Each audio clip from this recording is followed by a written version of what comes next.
everybody, it's Kelly from Loch BRIAR Knits. Welcome to episode 73, I think it is. It is March, actually I think it's the first day of spring, so up March 21st, and it is very spring-like out. It is a beautiful sunny day in Nova Scotia, a little breezy, not unusual, we're right in the water.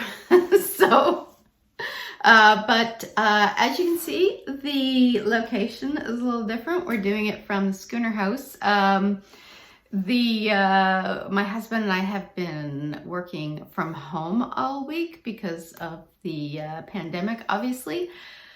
So we decided it would be nice to take a change of scenery for the weekend, and we're fortunate enough to have this place about half an hour outside, or half an hour drive from our house, and so we decided to do that. And I just realized, because I'm a little chilly, that I forgot to put my sweater on, and I don't know where it is. Hang on.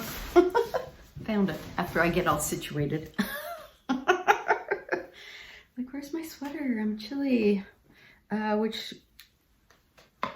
This is a knitting podcast. Have I mentioned that? So I'm going to put my knitwear on. This is my puntilla sweater, you guys. If you're regular viewers, have probably seen this 100 times by now. Okay, not 100 times because we're only on episode 72, but a lot. I wear it a lot. So it's kind of my go-to weekend sweater. Anyway, so yeah, so we have been working from home. We've been pretty diligent about staying away and keeping our distance and only going out if we absolutely have to, like, and then it's usually just like groceries. So we've stocked up as best we can. Then we got out here and realized we usually get our water jugs refilled at the grocery store, and we got here and realized they were all empty. So he's walking the dog right now, and then he's going to run out and get those refilled. So hopefully it's not too crowded. It's a small grocery store, but it's early in the morning, so hopefully. So anyway, yeah, we're doing as much as we can. My hands are so dry, like feeling very cracked and dry from all of the hand washing and hand sanitizing. But I'd rather have cracked hands than get sick. So that is kind of what's going on. I hope everybody out there is staying safe and, you know, stay home, wash your hands. Channel your inner introvert, or in the case of some of us, your outer introvert. Staying at home is not an issue for me. Anyways, I hope you're all staying safe, getting lots of knitting done. I was getting knitting done, but I found it was stress knitting. So it was a sock, because I was having trouble concentrating on anything that was too involved. But I do have some knitting to show you, so let's get into it. So I'm gonna put my glasses back on in case I need them, and then I'll be wondering where they are. I have a finished object because, like I said, I was sock knitting. So I brought my sock blockers with me, so these would I could show you these better. These are my Yvie Knits Self Striping socks yarn, not my yarn, her yarn. I started these and got one done, and then I think Christmas knitting must have taken over, and I completely forgot about them. So my goal kind of this month was to get my 2 pairs of second socks, or my 2 second socks done from 2 pairs of socks that I completely forgot about. One has literally been languishing since 2017. So anyways, these are just my regular vanilla sock with the Aya Partridge heel. And I really love the colors on these. I think this is called it's called Old Fashioned Christmas. something like that. It's on my project page in Ravelry, I think, which I have to take a picture and update today now that I have a finished object. Ta-da! So that's about it. There's not too much to say about that. Just the usual. I did 2x2 ribbing on this one because at the time I started the first one, I hadn't switched over to doing the twisted rib. So yeah, that is about it. Socks, finished object. Wow. That is the only finished object. I have last just jump into that. Last episode, I had mentioned I'd showed my my sweater, my childhood sweater by Strick. I keep saying Strick. Anyway, let me just grab my yarn here. Okay. So if you saw last episode, you'll notice that I was kind of realizing something just didn't look right. And it was this side here. I had, bring this up a little. I had been knitting along happily on kind of about probably this section, straight down. I probably had about that much done. But over here I had this on hold. And as I was showing you, I was looking at it going, there's just something not right about that. Because it was like I was knitting half of the front of the sweater and I was trying to figure out what the hell is this bird over here doing?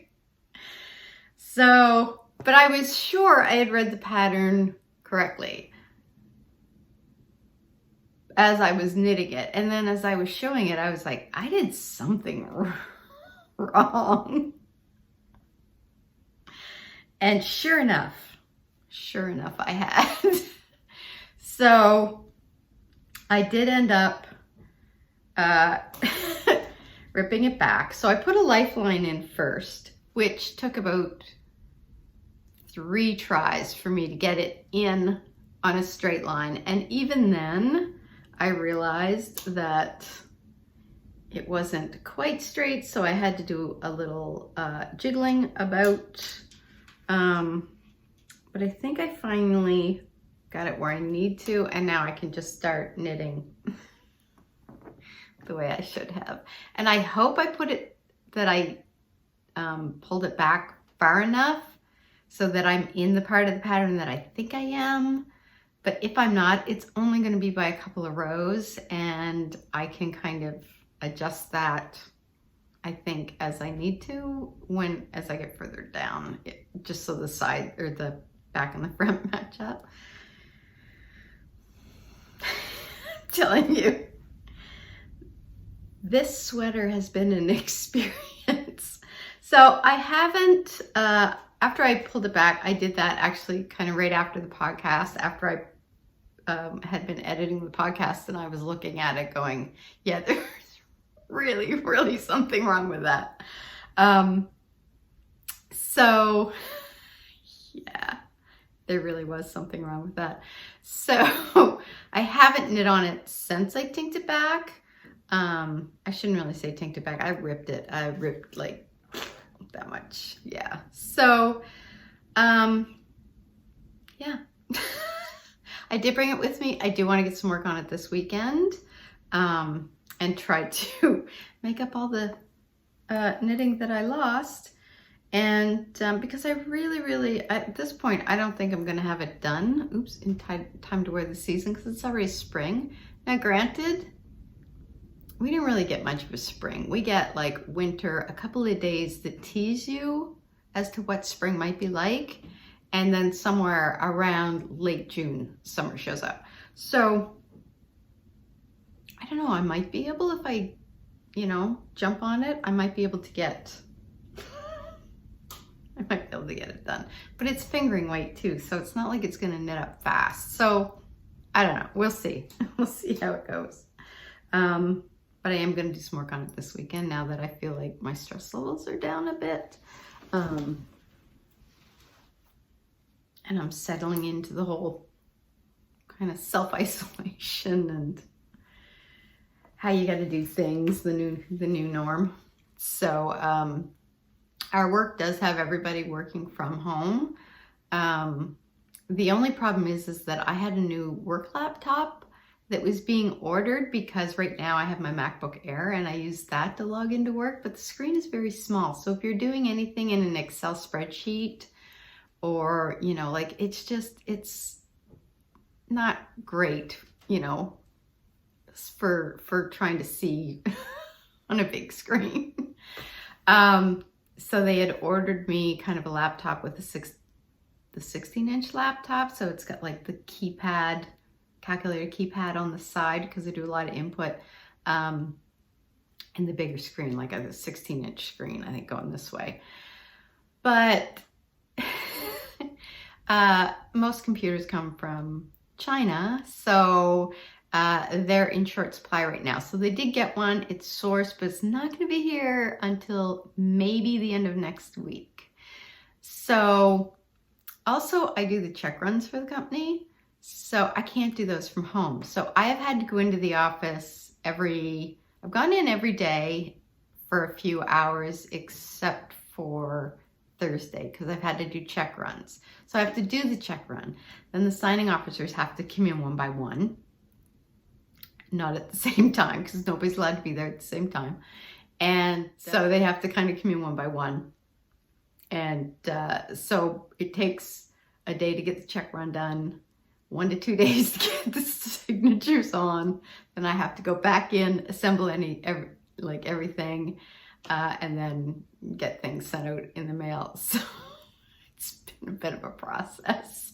But hopefully this will really push them to kind of get our check runs done electronically so that, you know, it's a little more in keeping with, you know, the times that we're in. Plus, you get checks like stacks of checks like this. Who wants to sign all that? Anyway, boring work stuff. So I have gotten out of the office and the good thing, or out of the house, the good thing is though, that I go into my car, I drive directly into the underground garage right by the stairs, go up the stairs right into our office. And it's a good thing about being a hand dyer, I have plenty of disposable gloves. So every time I go in, I got my disposable gloves on. I'm not touching anything with my hands that, you know, like with my bare hands. And then I Lysol everything down before I leave and everything. And then, so it's trying, you know, being as safe as I possibly can. And thankfully nobody in our office so far is showing any signs of illness. I think we all kind of got, you know, home and self-isolated soon enough. So hopefully, all about flattening the curve. That's enough about that though. So into the knitting. That was the sweater. Let me think, what else have I got to show you? Oh, I can't remember if I had started this. This is the Helen Stewart Curious Handmade Habitation shawl. Throw. So I started it. Let me just get it all stretched out. This has been great because this is so easy. So I decided in the end what I would do is kind of go like a lighter color, then maybe sort of a variegated, and then a bright color, and then kind of repeat that sequence. Not these same colors, but kind of the same sequence. So I'm not sure. I'm trying to decide what color to do next because I'm almost at the end of this color, but it's a really good mindless knit. It's just pretty much almost straight garter except for when you're doing the yarn overs here to do the little kind of detailing. So I did this section a little longer just because it was kind of narrow, but after that I decided I'm just going to do kind of 3 sort of sections. So it'll be like the yarn over section and then the garter and then the yarn over and the garter and then the yarn over and then switch the yarn to the next color. So that's coming along. I brought that with me because it's good, mindless, sit there, don't have to think too much knit. I love it. I don't know how big I'm gonna make this. I'm just gonna go until I think. This is my scrappy yarn project because just the, honestly, the idea of doing a, oh, that might work because I'm trying to pick colors that'll sort of blend in from the next one. So this has got some red in it, which will kind of pick up the red in that maybe. The other option is I could go with that one. That was from my Spice Cider socks. And that might pick up some of the gold like that's here. So I'm not sure. I'm not sure what I'm going to do next, but I am really enjoying it. And I'm almost tempted, I know it's like a throw, but I may just go full on blanket size. I'm not sure. We'll see. I'm just gonna go for as long as I feel like it and then start, you know, shrinking it down. But I do really like it. So, and kind of once I get bigger, I may have to shorten how many like rows I do, depending on how much yarn I have. And I'm going to read about that. If I have to do that, it'll make it look a little funky in a good way. So I might do that. But I don't have all of my scrappy yarn here. So, but I've got enough for the weekend, obviously. But that's kind of a good sort of mindless project. And this is in my Needles Craft bag. Doo-doo. And my other one was in my loop bag. I love this bag. This is kind of Alice in Wonderland one. I don't know if you can see. You can kind of see like the tea garden and all that fun stuff. I love these bags. Mimi at the Loop, who owns the Loop, her mom makes them. I got a couple of little pins on there. I'm not a huge pin collector. I don't know where that's coming from. But I do have a few. So I got a couple on there, and I think I have a couple on another one, but I don't remember where. So that's the other project. The other thing, and I forgot to print it off, so I'm going to try to remember. I haven't figured out how you can stick a, you see when they say, oh, here's a picture, I'm going to stick it here, or here's a link, and I haven't figured out how to do that. I don't know what program they're using that they can do that. I don't know if they're editing that in YouTube or I don't know. Because I use iMovie when I'm editing my videos. And I can't seem to figure out how to like do the little link that shows up at the top. Actually, it might be over here on your side. I haven't been able to figure it out, or how to insert a picture so that you can still see me, but the picture's over here. I don't know. I'll figure it out one of these days. Surely there's going to be a YouTube video on it. There's a YouTube video for everything.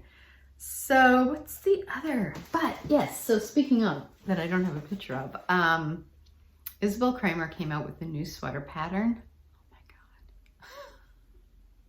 It is beautiful. It's kind of, in the version she did is all gray, and then at the bottom there's like a section of color work around the hem, or right above the hem. And she had it gray, and then the color work was in red, and I was like, oh my God. So I have never done color work before, ever. I'm terrified of doing color work. But I have brought with me red and gray. These are left over from the socks I did for my sister at Christmas. So I am going to attempt to learn how to do color work this weekend. It's like there's 2 days really of the weekend, and somehow I think I'm going to do all of these projects. Anyway. And I also have, I bought this maybe in the summer.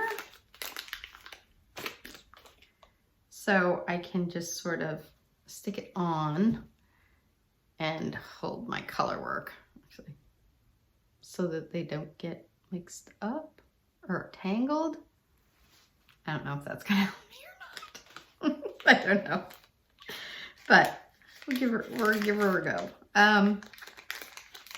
So I might kind of spend a little time trying to find YouTube good. I mean, I know that Very Pink Knits probably would have something. She's kind of my go-to, and she seems to have something for everything. So I'm going to check that out and just like kind of, you know, see what I can find out. And then I'm going to try it. And just, you know, I have no clue how to do it. I have no clue how to do it. I've seen videos of people doing it, but it's just not translating in my brain. So, and I can't remember the name of the sweater. It begins with a G. So I'll pop that down here. I'll try to pop a picture in, but oh my God, it's beautiful. Beautiful. And I mean, I know I could do it without the color work and still be a great sweater, but the color work was so nice. And it's only 2 colors, the main color and then the other color. So it's not like I have to juggle like, you know, 4 balls of yarn or something. So that's that project number 3 I'm going to be working on. I also have in here some sock yarn because I always like to have a ball of sock yarn on me. Emergency yarn. So I also brought, and you know what I just realized? I brought the yarn, but I didn't bring the pattern. Oh no, wait, maybe I did.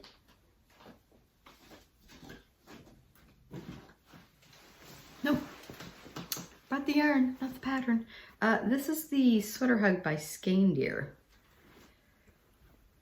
And I've done the cast on row, which I think I showed 2 episodes ago. See how far I've gotten? So I was thinking maybe I'd just put a little bit of work on that this weekend, but clearly not because I didn't bring the pattern with me. So that is being knit out of, when I get to it, there you go, British Blue by Erika, which is 100% pure British blue-faced Leicester wool.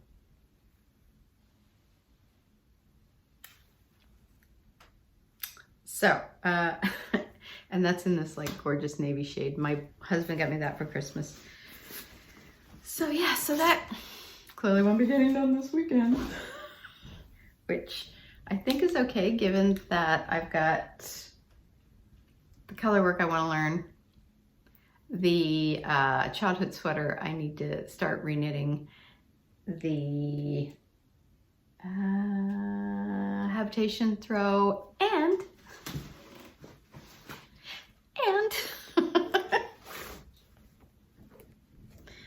so this was the 2017 Languishing Second Sock. So this was the first one that was done back in 2017. And then it got set aside because I think it was Christmas knitting, same as the other one, only a couple of years previously.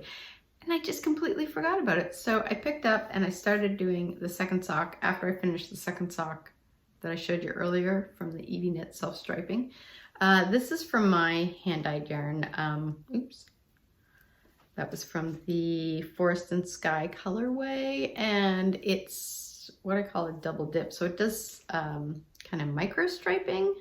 It's not like intentional striping, just the way you dye it. It sort of creates a micro striping effect. So I've got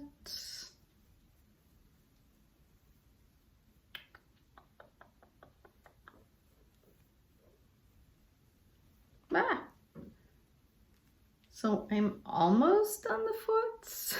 Nope, leg. So I just have to go down about to here. So I'll probably do that this morning. And then start the heel. So it's not going to take too long. I should have this done. I should have this done by next episode, which is why I have the other sock yarn, because I find like totally tangled here. Sock knitting is kind of good, good stress knitting for me, because I don't have to think about it. I can just kind of sit there and like mindlessly knit and watch podcasts. And that is kind of everything. So it's gonna be another short episode.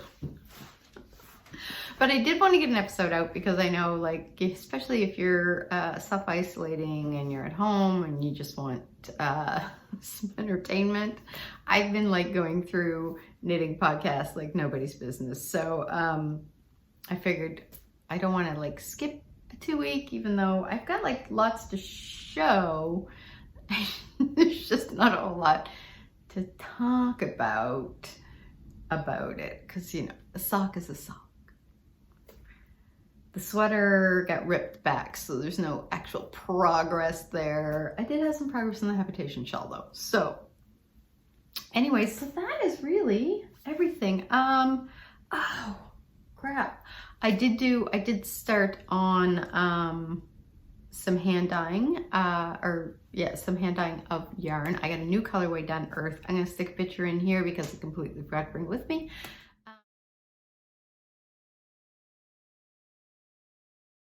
But what I have done for the time being is that I delisted, I had a huge kind of clearing out sale about at the 1st of March, which was timely.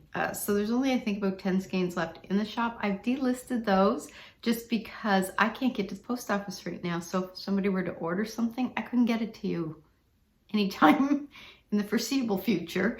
So I decided what I was going to do was I was going to delist everything in the shop for now and just work on doing new colorways, so that when I can reopen the shop, there'll be new product there.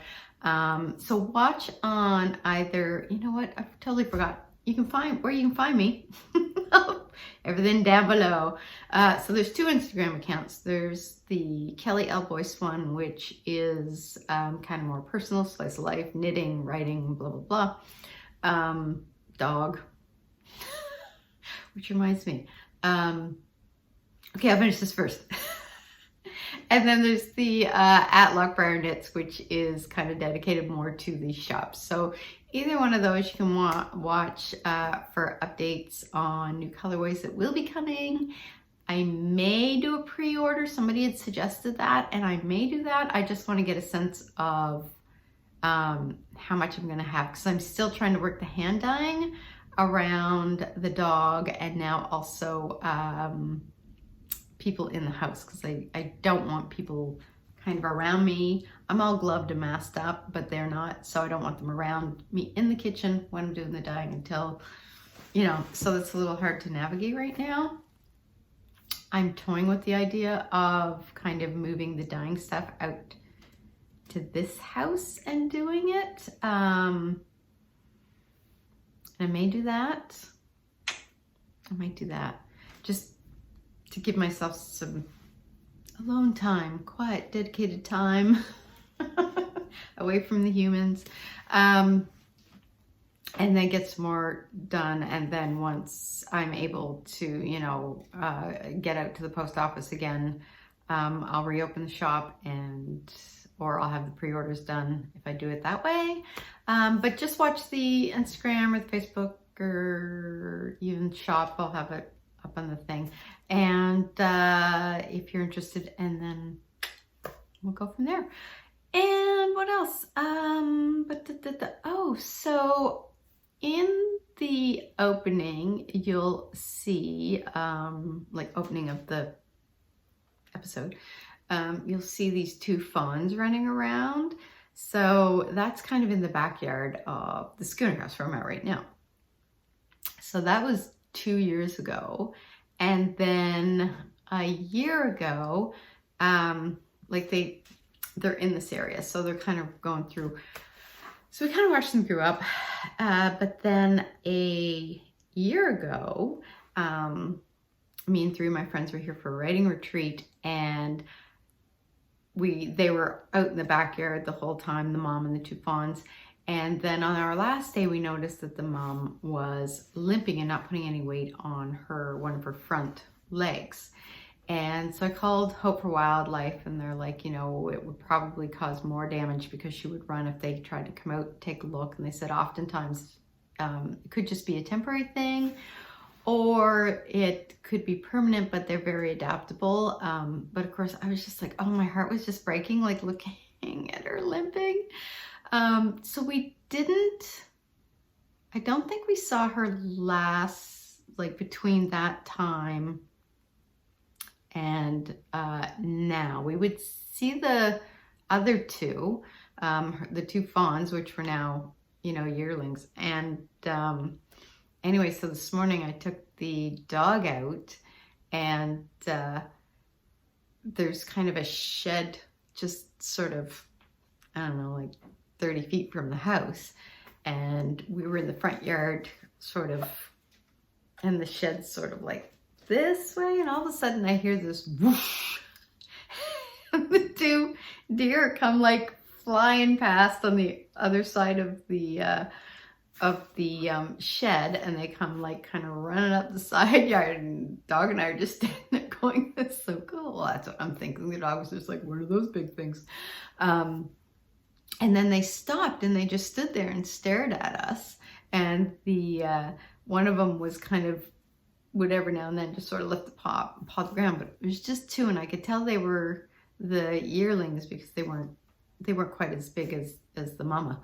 And then so they were like that for a bit, and then the one that had been sort of pawing the ground that was closer to us just let out this huff, like, get away, human.